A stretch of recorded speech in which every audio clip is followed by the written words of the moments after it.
오늘 설교 제목이 메뚜기입니다.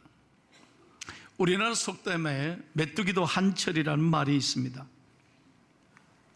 아무 때나 메뚜기가 있는 것이 아니라 제 때가 되어야 메뚜기도 활동한다는 뜻입니다. 기회가 주어졌을 때 일을 이루어야 한다는 의미입니다. 성경에 보면 메뚜기에 대한 첫 기록은 출애굽기에 하나님이 애굽에 내린 10재앙 가운데 8번째 재앙이 메뚜기였습니다. 여러분, 애굽 전역에 하나님이 새까만 메뚜기를 보내는 거예요. 나라 전체가 완전 메뚜기로 뒤엎었어. 그러니 온 곡식과 수목을 다 갉아먹는 거예요. 어떻겠습니까? 생각해 보세요. 못 견디죠. 성경의 기록 가운데 가장 마지막으로 나타난 메뚜기에 관한 기록은 예수님보다 6개월 전에 먼저 왔던 세례 요한에 관하여 말씀하실 때, 세례 요한은 이 땅에 사는 동안 메뚜기와 석청, 자연산 꿀을 먹었다 하는 기록이 나와 있습니다. 그때 메뚜기란 말이 나옵니다. 그리고 오늘 본문에도 메뚜기라는 말이 나옵니다. 오늘 본문은 우리가 잘 아는 가나안 정탐꾼 이야기입니다. 드디어 이스라엘 백성들이 출애굽해서 홍해를 건너서 40년 광야를 지나서 이제 가나안 땅에 이르게 됩니다. 꿈에도 그리던 젖과 꿀이 흐르는 땅이었습니다. 그런데 막상 들어가려고 하니까 걱정이 앞서고 두려움이 앞서는 거예요. 그래서 어떻게 했습니까? 모세가 12지파에 한 사람씩 뽑아서 12명을 가나안 정탐꾼으로 보내게 됩니다. 그리고 모세는 이렇게 분부합니다. 민수기 13장 18절에서 20절을 다 같이 읽겠습니다. 시작. 그 땅이 어떠한지 정탐하라. 곧 그 땅 거민이 강한지 약한지 많은지 적은지와 그들이 사는 땅이 좋은지 나쁜지와 사는 성읍이 진영인지 산성인지와 토지가 비옥한지 메마른지 나무가 있는지 없는지를 담대하라. 또 그 땅의 실과를 가져오라 하니 그때는 포도가 처음 익을 즈음이었더라. 여러분 보세요. 모세가 각 지파에 한 사람씩 12명을 뽑아서 보낼 때 아주 자세하게 그들에게 임무를 부여했습니다. 며칠 동안? 40일 동안. 학자들에 의하면요, 이 가나안 땅은 크기가 약 300km 정도였답니다.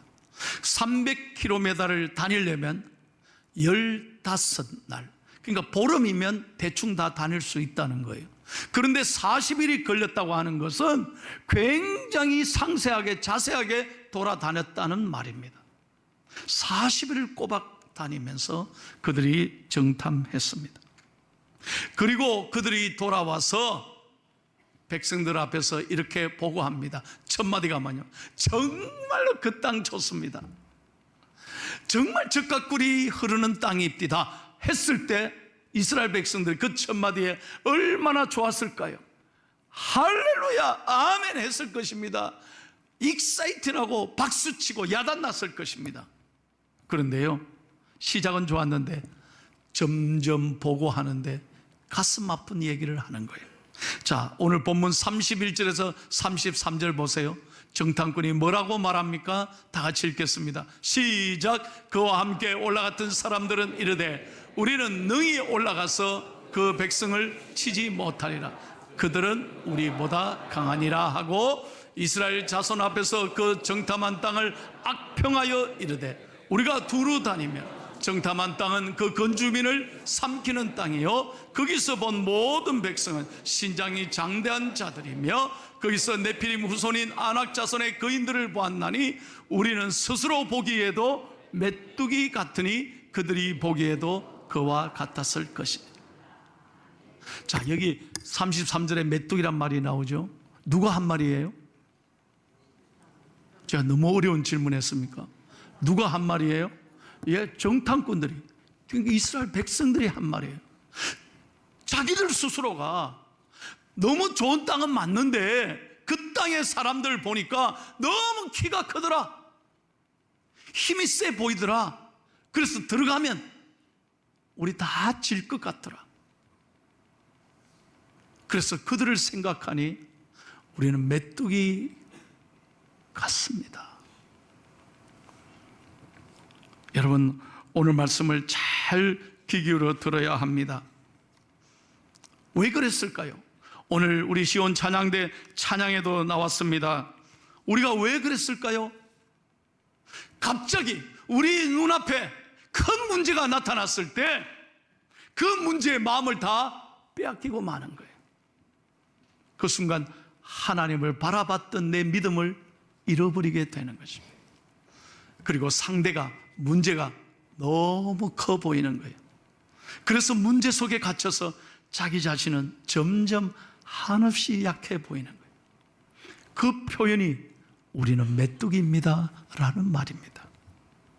사랑하는 여러분, 메뚜기라는 이 의식은 하나님을 바라보는 눈은 너무 작아지고 문제를 바라보는 눈이 커질 때, 문제 속에 쌓이기 시작할 때 자기 스스로를 비하하면서 열등감에 갇혀서 나는 메뚜기입니다. 오늘 우리가 이렇게 살아갈 때가 얼마나 많은지 모릅니다. 내 앞에 있는 막상 어려운 문제가 닥쳤을 때 정말 우리가 지금까지 수십 년 동안 예수 믿고 예배드리고 하나님을 의지하지만 딱 문제를 만났을 때 믿음을 잃어버려요. 그 순간 하나님을 깨닫지 못해요. 그래서 문제 앞에 우리는 꼼짝 못하게 되는 것입니다. 오늘 그 말을 듣는 순간 이스라엘 백성들은 하나님을 원망했습니다. 불평했습니다. 우리가 막상 문제에 갇히게 되면 그 문제에 우리가 스스로 자신을 낙심하고 열등감에 갇혀서 하나님을 원망하고 두려워합니다. 마태복음 14장에 보면 예수님의 제자들이 갈릴리 호수를 지나가는 장면이 나옵니다. 그때 갑자기 갈릴리 호수에 풍랑이 일잖아요. 그때 제자들이 막 당황하면서 우리가 죽게 되었습니다, 야단합니다. 그런데 멀리서 풍랑 속에서 누군가 걸어옵니다. 이거 유령 아닌가 싶어 깜짝 놀라서 보니까 예수님이 걸어오시는 거예요. 그때 베드로가 담대하게 외칩니다. 만일 주님이시면 나를 명하사 물 위로 지나오게 해 주옵소서. 얼마나 놀라운 이야기입니까? 그래도 베드로는 달랐습니다. 그때 예수님께서 베드로야, 물 위로 걸어오라. 그 말을 듣고 베드로는 뛰어내립니다. 얼마나 놀라웠습니까? 그런데 뛰어내린 순간에 베드로는 예수님을 보지 못하고 풍랑과 바람만 보기 시작했습니다. 그 순간 바닷속에 점점 빠져갑니다. 그리고 살려달라고 막 야단칩니다. 그때 예수님은 베드로를 손잡고 건져 올리십니다. 그러면서 하시는 말씀이 믿음이 적은 자여 왜 의심하였느냐. 여러분, 우리도 마찬가지입니다. 지금까지 하나님의 은혜로 믿음으로 이렇게 예배하며 살아가지만 막상 문제를 만났을 때는 그 문제에 갇혀서 하나님을 잊어버리고 내가 메뚜기구나, 나는 아무것도 할 수 없구나, 그렇게 불신할 때가 많이 있다는 것입니다.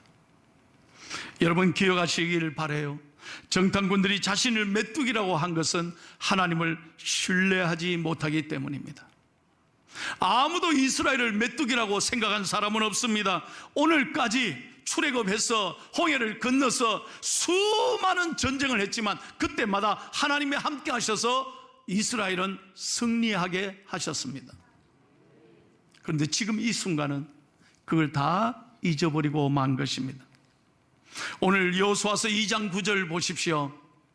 주변의 국가의 모든 이방인들이 이스라엘을 두려워하면서 하는 말입니다. 다 같이 읽겠습니다. 시작. 말하되 여호와께서 이 땅을 너희에게 주신 줄을 내가 아노라. 우리가 너희를 심히 두려워하고 이 땅 주민들이 다 너희 앞에서 간담이 농나니. 잘 보십시오. 주변의 모든 사람들이, 이방인들이 이스라엘을 두려워했다는 거예요. 그리고 이 얘기는 들어서 안다는 거죠. 이방 사람들이 다 이스라엘을 그렇게 두렵게 생각하는데 정작 자기들은 이 순간 자기를 향해서 메뚜기입니다, 다 다른 사람들도 그렇게 볼 것입니다 라고 부정적으로 생각한다는 것입니다.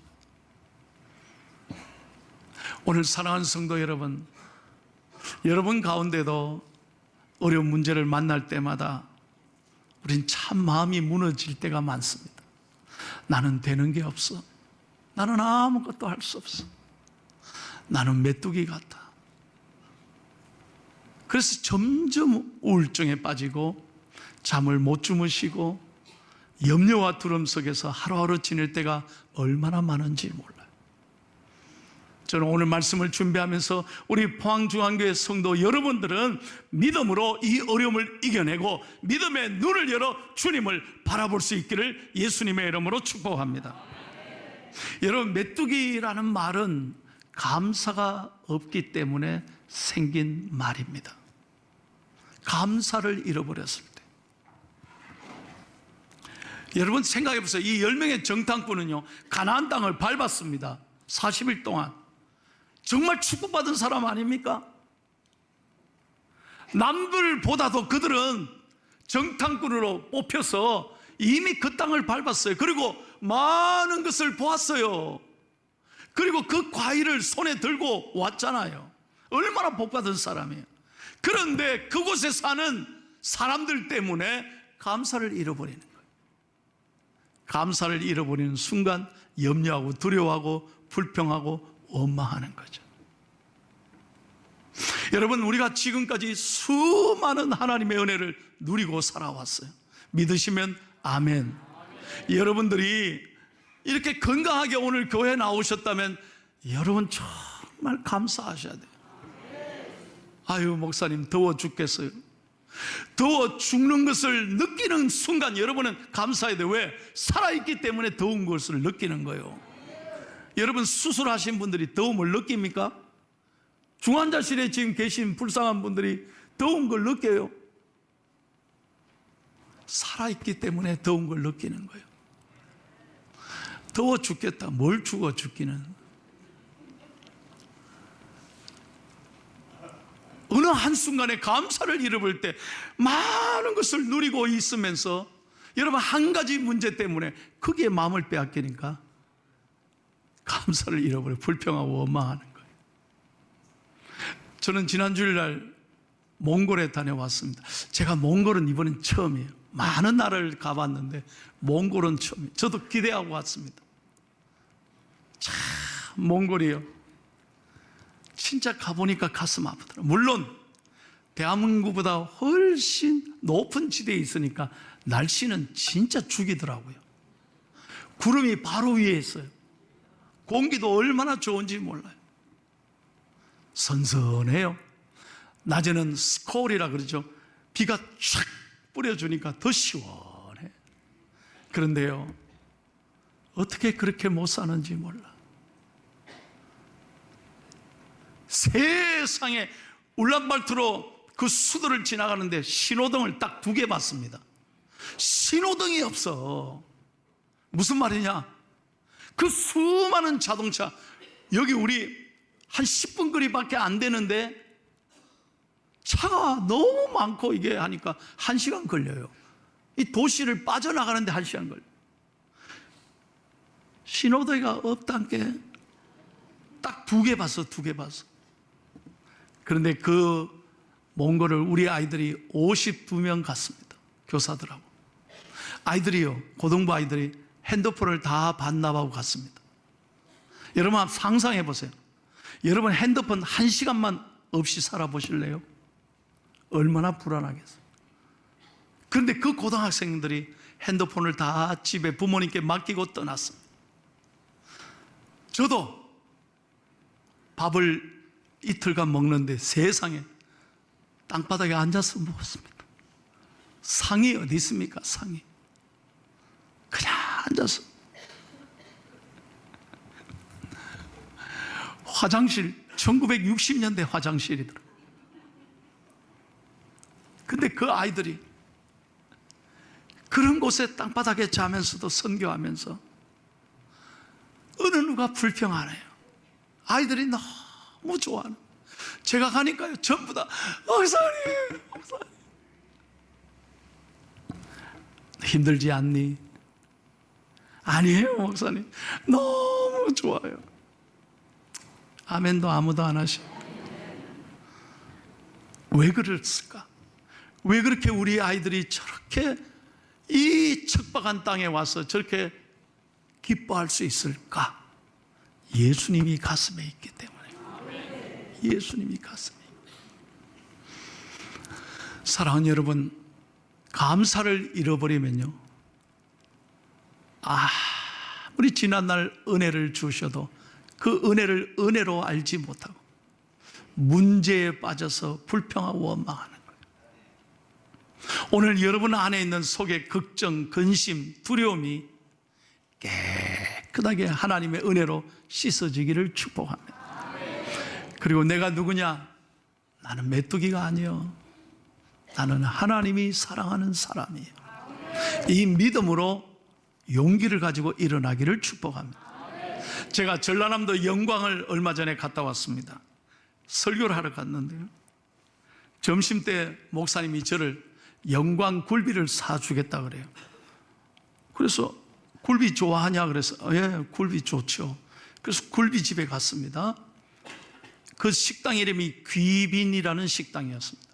딱 갔는데요, 주인이 교회 다니나 봐요. 목사님 오셨다니까. 목사님 환영합니다. 귀빈의 귀빈이 오신 것을 환영합니다. 이래요. 그래, 기분이 좋더라고. 그런데 그 주인이 하는 말, 목사님, 하늘엔 영광, 땅에는 굴비.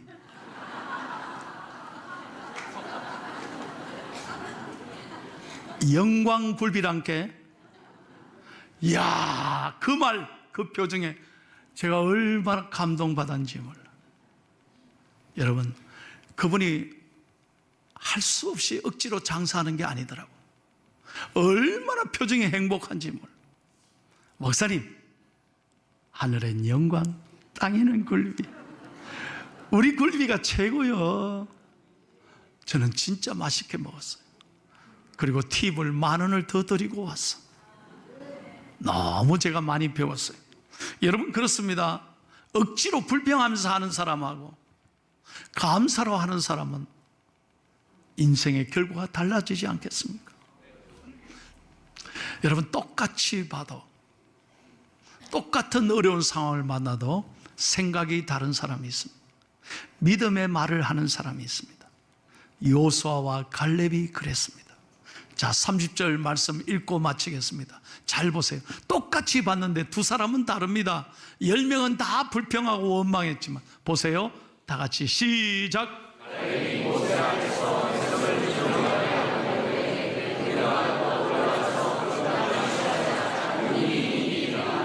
아멘. 한번 크게 따라 합시다. 능히 이기리라.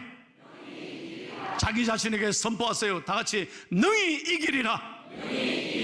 믿으시면 아멘. 똑같이 봤습니다. 그런데 두 사람은 달랐습니다. 왜요? 하나님이 우리와 함께 하시는 것을 확신했기 때문에. 이것이 믿음입니다. 말씀을 맺겠습니다. 여러분 자신을 어떻게 바라보고 있습니까? 요즘 참 어렵습니다.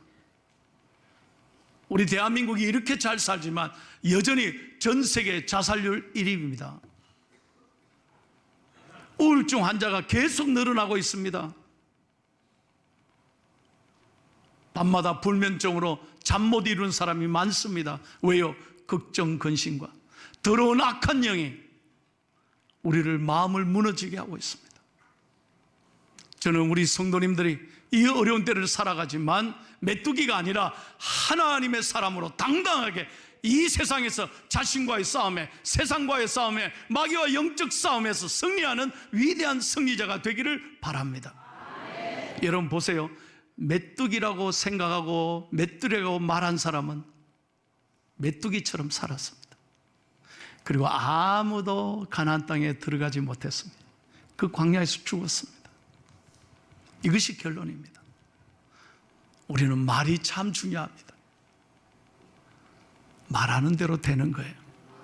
믿으시면 아멘. 오늘부터 여러분 이 시간부터 말씀의 은혜가 됐다면 불평 원망하지 마십시다. 자기 자신을 절대로 미워하지 마십시오. 메뚜기라고 열등감에 자기를 가두어 놓고 자기를 비하시키지 마십시오. 여러분은 하나님이 예수 그리스도를 내어주시고 사랑하시는 하나님의 사랑받는 자녀들인 거예요. 믿으시면 아멘. 다시 한번 믿으시면 아멘. 그래서 이 믿음으로 오늘부터 무더운 여름철이지만 감사를 잊지 말고 행복하게 살아가는 복된 한 주간이 되시기를 예수님의 이름으로 축원합니다.